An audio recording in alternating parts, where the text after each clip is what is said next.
बे मोनसे क्राइमसो मिथिगौ ना बिना गयारि जुदि नोंखौ जुदि जेनेबा जाय फार्स्ट आपल'ड खालामदो जाय एडिट खालामग्रा बिना गयारि जुदि नोंखौ केस होयोना बाबु नों केस जागोन मिथिगौ ना नायलाय नै बेयाव बिना गयारिया मा बुङो बेखौ कमेन्टबो खालामदो नोंना बिमाया बिदि गानोदां मालायना बेखायनो आंखौबो गानजानो लुबैनानै आंनि महरखौ होनानै नायनायदों जोंहानि आइ बादि गानबा बिना गयारिखौ माबादि नुगोन होनना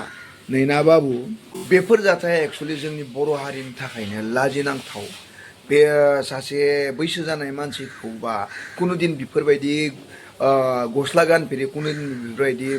कुनुदिन बेफोरबायदि सर्ट गानफेरिफोरखौ जाय मानसिया एडिट खालामनानै होदों बाबु नों जेल जानोबो हायो जोंबो बिपिएफ सापर्टब्रा राजनितिकआ खदाय जेब्लाबो पारमानेन्ट नङा दे आरो राजनितिकआ पारमानेन्ट मानि थाखाय नङा राजनितिक जायबा खालामग्रा जोंनि गिदिर गोलाव लिडारफोर बिथांमोनाबो माबे पार्टियाव मब्ला थांगोन बेनि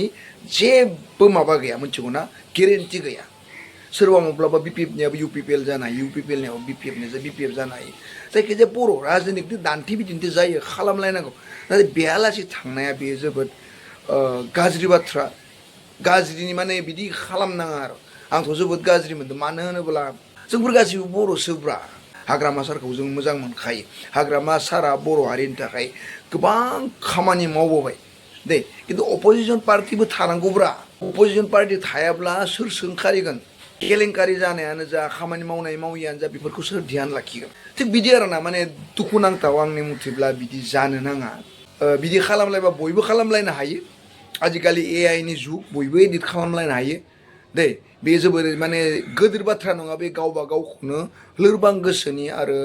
साननो रोङै दिन्थिनाय जायो आरो ना थ' आं नोंदों प्लिज बिदि दा खालाम बेनो बिदियालासे दा थां आरो ना